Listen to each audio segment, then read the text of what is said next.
Okay, you guys are highly unstable right now. However, we're just gonna roll with it and we're gonna do my July wrap up. So I have my phone here to help me figure out the order and the rating I have given all the books. So the first book I finished in July, you guys have actually heard me talk about already. I believe I mentioned it in an unhaul. However, I haven't unhauled it yet because everything is basically closed. So I'm just gonna show it to you and talk to you guys about it. And that is Whale Magic by Karina Arana. This book is about a girl who is a teenager and her mom and dad get a divorce, and then she moves from America to Mexico, and basically that's where the story starts. And she has like this weird ability to talk to animals. They call this book Whale Magic because she can speak to whales. However, that is not the only animal she can speak to, so the title doesn't really make it doesn't make that much sense. Also, I want to point out that she doesn't actually talk to whales, she talks to dolphins. There were parts of this I liked. It was enjoyable. It was fast-paced. I kind of liked the romance. It was a bit insta-lovey, but the romance was alright until the end. The end just kind of ruined it for me.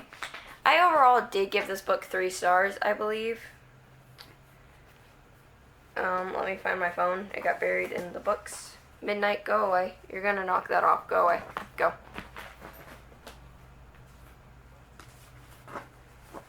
Got buried. Here it is. I believe I gave it 3 stars because it is enjoyable. However, I don't plan on continuing the series. Yes, I did.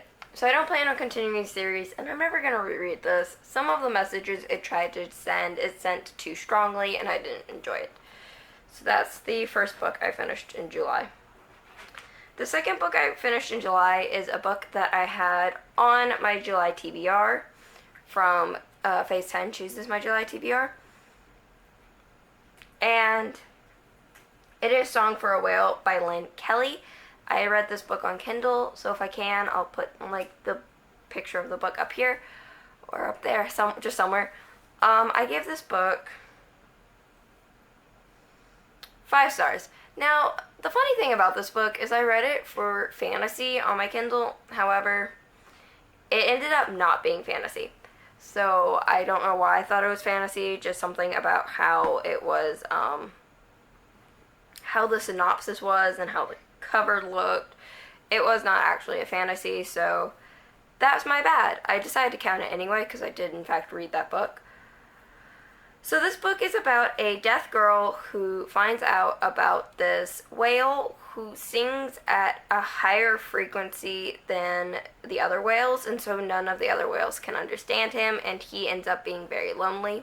They call this whale Blue 55, however this whale is based on a real whale named Blue 52. In the book, this blue whale is mixed with, I believe, a fin whale. And so it's just like, and so they hypothesize in the book that because it's like a hybrid between the 2 whales is why it doesn't sing like either of them. And so she goes out on this mission to create a whale song at 55 hertz, which is what he sings at. That's why he's called Blue 55. Because he's a blue whale and 55. Anyway, moving on. And she goes out to make this song so he doesn't feel as lonely. It was so sweet. It was adorable. I learned, I think, some sign language. Like, this is blue, if I'm correct. So I did love it, and I do recommend you to read it. So I did end up having a reread, and that is the next book I finished in July, and it was for my July TBR. And that is The Astonishing Color of After by Emily X.R. Pan. This book, I loved. I loved this book the first time I read it. I loved it just as much the second time. This book is, if you don't know, is about a girl whose mom commits suicide. And so she ends up...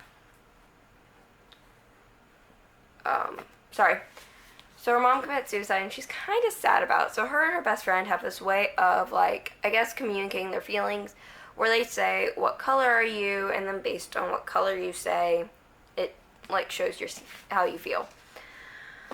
And so she ends up going to Taiwan. Yeah, Taiwan, to meet her maternal grandparents for the first time. And in this story, her mom legit becomes a bird, and it's this red bird, and she's trying to figure out what the red bird wants, and it's such a sweet story, and it's so emotional. I know I cried the first time. I'm pretty sure I cried the second time I read it, too. It is amazing. I don't even have to tell you guys. I don't even have to look before I tell you I gave this book a 5-star. Okay. The next book I finished is The Magician's Nephew by C.S. Lewis. I read it in this bind-up. I only read the first part. It was 106 pages, so it was pretty simple. I gave it 4 stars. The Magician's Nephew is the, I guess, prequel novel. On Goodreads, it has it as number 6 because it was published after the Chronicles of Narnia. But it's like a little prequel novel to the Chronicles of Narnia, and it follows these 2 kids named, one's a boy, one's a girl. The girl's name is Polly Plummer, and the guy's name is Diggory.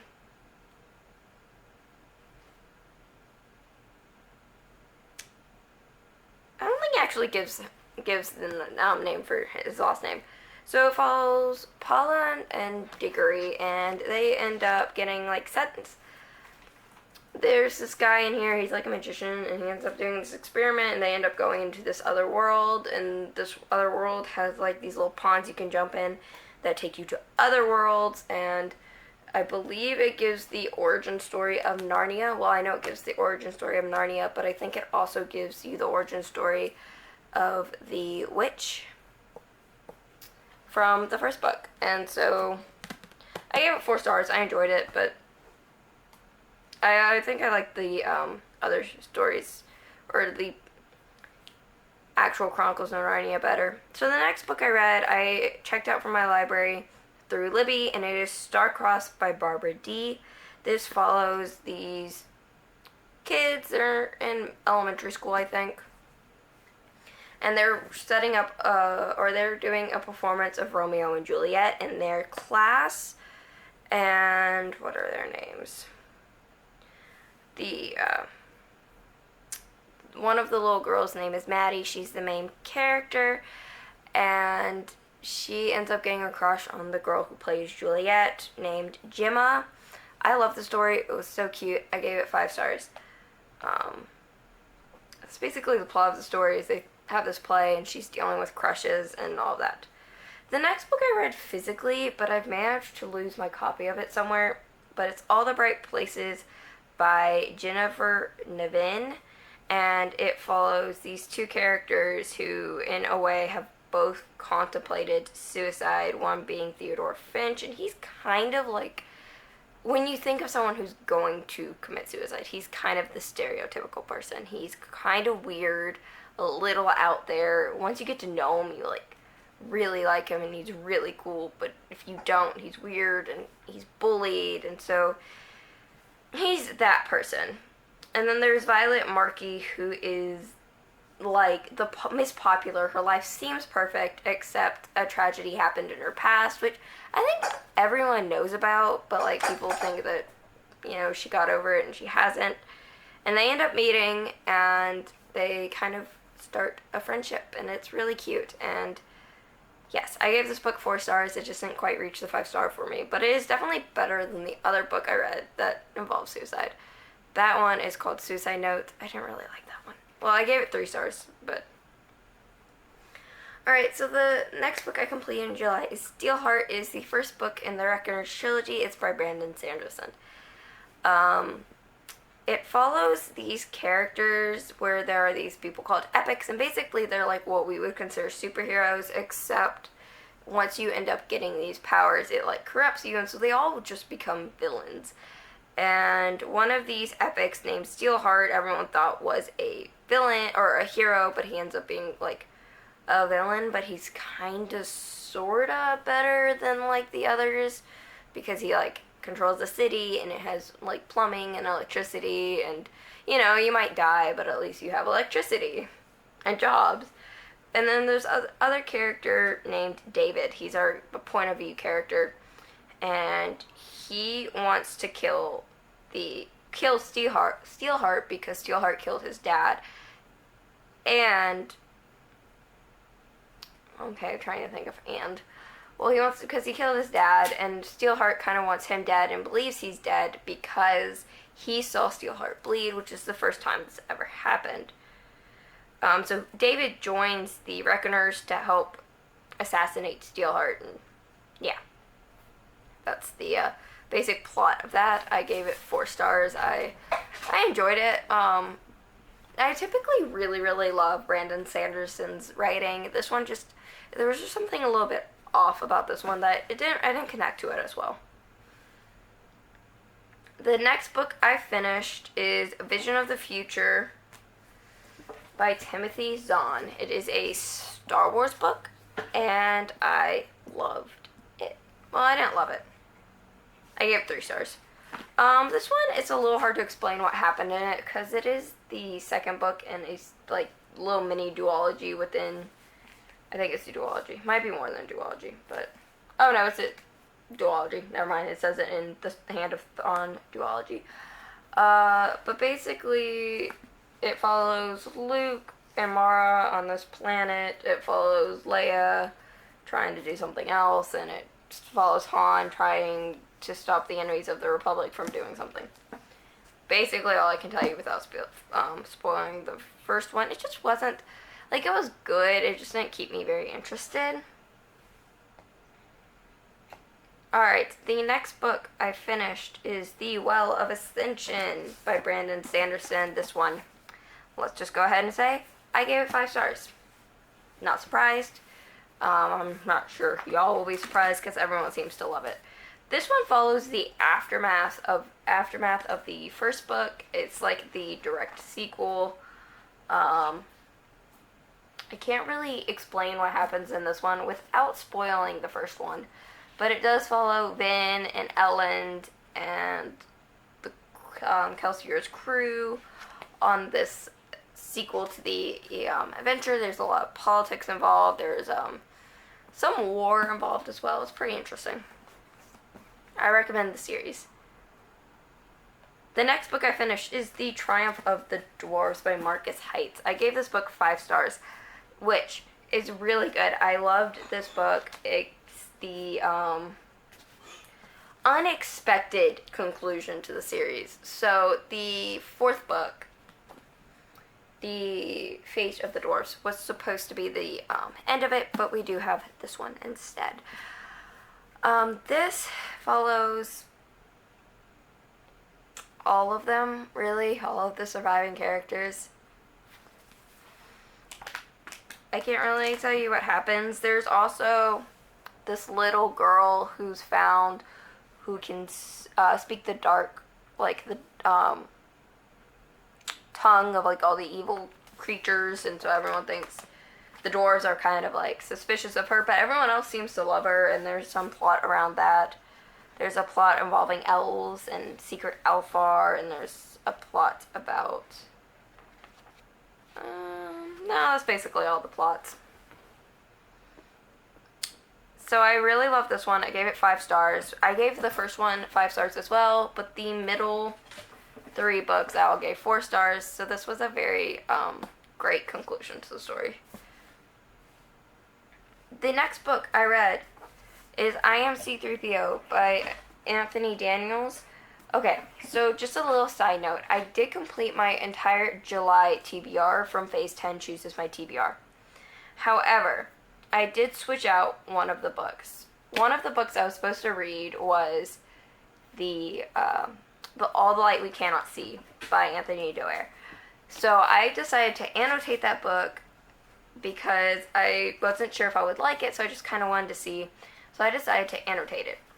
However, I didn't really have time to annotate it when I started it.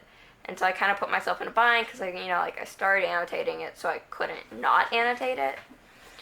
So I just switched I Am C-3PO by Anthony Daniels out because it does fit the prompt it was for. And so this one fulfills that prompt. I gave this one 4 stars. Okay, so this is a nonfiction book about Anthony Daniels' experiences as C-3PO for Star Wars and working with George Lucas and then working with the new Disney and all of his feelings. I gave it 4 stars. I loved it. It was very interesting. Some of the things I kind of felt bad because I really, really love Star Wars and I really, really wanted to love George Lucas too, but some of the things he did was kind of jerkish towards Anthony Daniels, and so, like, it kind of made me sad. But that's okay, because, like, he ended up sort of redeeming himself for it, so there's that. And I kind of understand, like, when you first make a story, you want everyone to believe that this story is real and, like, these characters are real, and so I kind of understand. The next book I finished was not on my TBR. I think, okay, there are 2 other books on my TBR, so spoiler for, like, the other 2 books, or 2 of the other books I finished. But I finished Clap When You Land by Elizabeth Acevedo, and, okay, I loved this story. I sobbed. I sobbed reading this. I think. No, I think I just cried during this. I don't think I sobbed. There's another book I did sob for, though. I gave it 5 stars. So this book follows these 2 girls. I am definitely going to mispronounce their names, so if you know how to pronounce them, just, like, go ahead and tell me, but, like, please don't, like, roast me in the comments for, mispronouncing these. The first girl's name is Camino and Yahira. I really don't know. So it follows these 2 girls. One of them lives a pretty, I don't want to say privileged, but a pretty decent life in New York City. Her dad's probably middle class. I would say they're middle class. I don't think they're super rich, but they're, like, middle class. She gets by. Yeah, she gets by. Everything's good. And then we have the other girl who lives in Mexico. And, okay, I'm not explaining this well. These 2 girls have different mothers, same dad. Her dad ended up cheating on his first wife, which is her mom. So he marries her mom first in America and then goes on a trip to Mexico, I guess, for his business, and he ends up marrying her mom in Mexico. And so both of them, they don't really know about, the 2 girls don't know about each other. And so she gets sent money from their dad. So she's not, like, wealthy. She's not wealthy, but she's not super poor either. She's, like, still, I guess, considered poor, but she's not, like, as poor as her neighbors, so she seems pretty well off, where she is. And actually, kind of funnily enough, she wants to go visit Mexico, and she wants to go to New York, and so that's kind of funny. Not funny, but ironic. And so their dads dies in a car crash. Their dad dies in a car crash. Not car crash. Oh my gosh. I'm sorry. Their dad dies in a plane crash. And so they end up finding out about each other after this plane crash happens. And so they find out about each other, and they end up meeting, and it's like, really sad. I cried a lot during the beginning. It's sad, but I loved it. Like, it's such a good book, and it's told in verse, and it's really quick to read. I think the only reason I didn't finish it in one day is because I started it pretty late, and I worked the next day, so I had to go to sleep. Alright, the next book I finished after that is, where'd it go? I know I picked it up. Oh, it's right here. Ice Whale by Jean or John, I don't know. Kind of depends on where this person is from. Craighead George. I definitely butchered that name too. And it follows this one, I guess, kind of family of Tuzok. This family of Tuzoks and this whale named Siku. And it's kind of, okay, so I don't know if I would consider this like fantasy or magic realism or maybe historical, because it mentions like gods and curses of the, like, I don't know what tribe, Eskimos, the Eskimos tribe. But then it kind of also mentions that if like the, what are they called?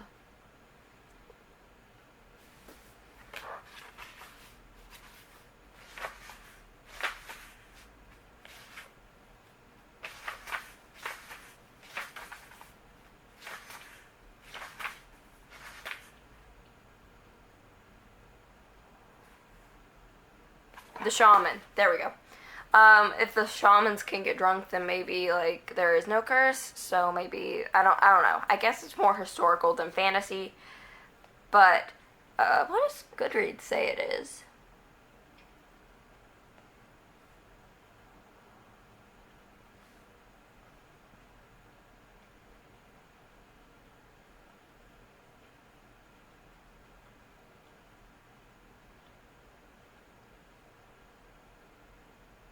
I don't know. I don't know what Goodreads says it is, but it's really good. And so it follows Tuzak, and he ends up accidentally leading these whale hunters to a pod of whales, and they get killed. So he has a curse on him, and his descendants have to save this whale named Siku, or keep this whale named Siku alive, who he ended up seeing born as, like, he sees this whale born. And so he has to protect this whale until basically the whale dies naturally, or until that whale saves another person named Tuzak. So it's that story, and it spans several generations. And it's really good. It's very interesting. I gave it 4 stars. Okay, the next book I finished was Starsight by Brandon Sanderson.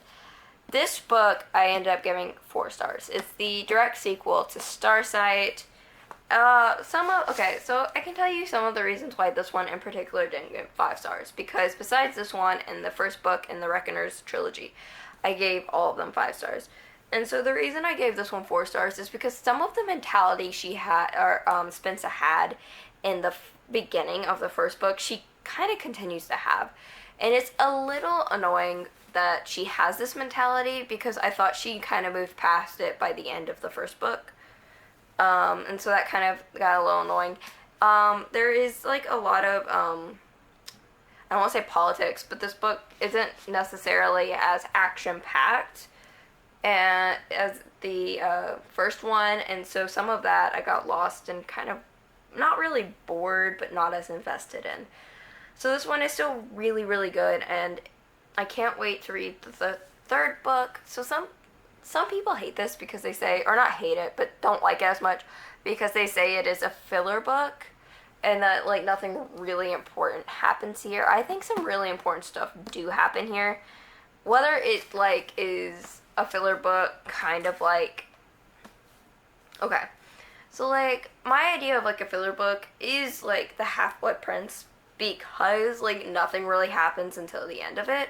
So this one might be similar to that, except I actually enjoyed this one. It's not as boring, so we'll see. Then I finished Wind Witch by Susan Dennard. It's the second book in the Witchland series, and I love it. I gave it 5 stars. I gave it 5 stars. I'm definitely probably going to pick up the third book in this series, despite the fact that it's not on my TBR, because I did love this one so much. And I don't want to spend... The beginning took me a while to get into, because I had not previously... Like, I read this first one, I think, over a year ago.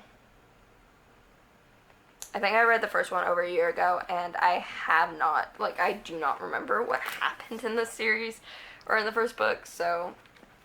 I only have vague memories. So it took me a while to get into. I kind of went to, not really Spark Notes, but like a different, like a Sparks Note-ish kind of website, and read the synopsis of it and what happened. It's really good. I loved this one. I can't wait to see what happens. I read a lot of sequels, so I can't tell you what happened in this one without, or what the plot of this one is without spoiling the series, or the first one, not the series. So there's that. I gave out my next book as my first ever 1-star, and it is Ficciones by George Louis Borges, or Borges, I don't know. Boers, maybe? So I have some notes. So basically this story, it's like a set of stories that this guy wrote. It's all translated. I don't know if there's a problem with the translation, if I'm just too dumb to read it, or maybe I'm just not interested in what he wrote. But it's like a collection of short stories that kind of range from like fantasy to maybe sci-fi. I only liked 3 of the stories in there, and they were called Circular Ruins, The Babylon Lottery, and The Library of Babel. There was a quote from The Garden of Forking Paths that I really liked, and I will read it to you. I thought that a man might be an enemy of other men, of the differing moments of other men, but never an enemy of a country, not of fireflies, words, gardens, streams, or the west wind. That is the quote I love from that story, but I ended up not really liking that story either, so I just gave the entire book 1 stars. I did kind of get that. So there's a video Books and Lala did where she paid someone to recommend books to her, and I did the same thing. I just didn't do a video about it. That was one of them, and it didn't work. It failed. It's my first ever 1-star. However, I don't think it's like my first ever 1-star read. There are a couple of books I read when I was in school before I had a Goodreads that I didn't like. For example, like Animal Farm. I think I would have, like, if I had a Goodreads, I would have rated it 1. But that is my first ever 1-star read that I have. Okay. The final book I read in July is The June Boys by Courtney C. Stevens. Okay. So I think Books and Lala rated this 3 stars, but because she read it, I was invested in it. I sobbed. At the end of this book, I sobbed. I was so scared and was like so, not really scared, but sad because I thought certain things happened. She's really good at writing. And so I gave this one 5 stars. This book follows this person, well, it follows this girl named Thea, and it's her group of friends, and basically the plot of the story is that Thea's cousins ends up getting kidnapped by this person called the Gemini Thief, and the Gemini Thief always kidnaps 2 boys on June 1st and then releases them on June 31st of the following year. And the kids are always safe. They're never harmed. Everything's fine. They're just kidnapped for a little over a year. And so people don't know who it is. They're trying to find them. It doesn't work. Thea's cousin ends up getting kidnapped, and so she's trying to find the person who did it. But at the same time, another little boy, one of the little boys who is kidnapped, is found dead. And so things have just gotten a lot more serious and a lot more deadly, and it's really, really fun. And then there's also this kind of belief, this is not a spoiler because it's mentioned, well, I don't know, because Books and Lala says sometimes or a lot of people say, but sometimes the flap or the bag ends up